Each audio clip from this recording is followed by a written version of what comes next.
so hard to say goodbye because my heart just can't stop loving you. It's so hard to say goodbye. Olivia, when you left Australia 3.5 years ago, how much of a chance did you give yourself for success?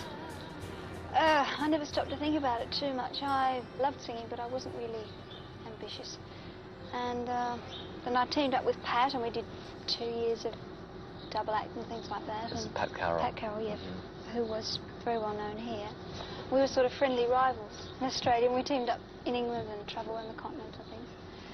And then she had to come back because of visa troubles. Her visa ran out, and I was lucky enough to have a passport and stayed there. And then I joined up with a group called Tomorrow, who you may have heard of.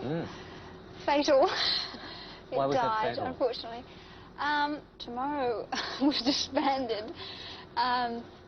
We were signed up originally for about 7 years, and we were going to do a film every year and 3 LPs a year and 1 million singles. You know, it was the full American huge deal thing. And we made the first film, and we made the LP, and we had tons of publicity.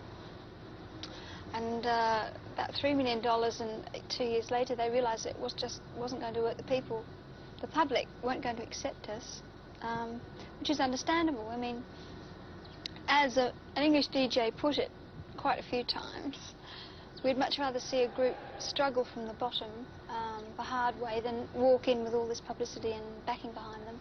And that was against us from the very beginning, you know.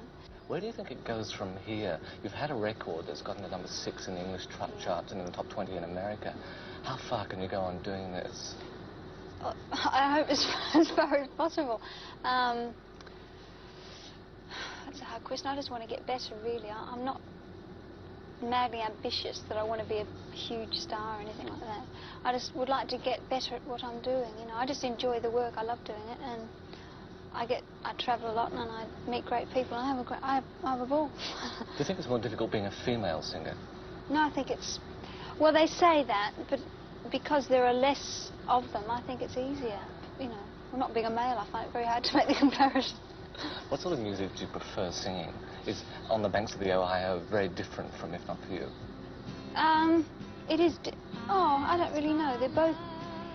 If Not For You was a contemporary folk song. The Ohio is a very old folk song, but we've made contemporary, if you understand what I mean. They're both my sort of thing, I suppose. I'm not really a belter, so I tend to stick to the more basic, sort of gentle things if I can. Do you think that having such success at such a young age can really make you a little stale by the time you're 30 or 35? Do you think you'll be really tired of the whole thing? Oh, I hope not. No, I hope I'll... No, I wouldn't say that.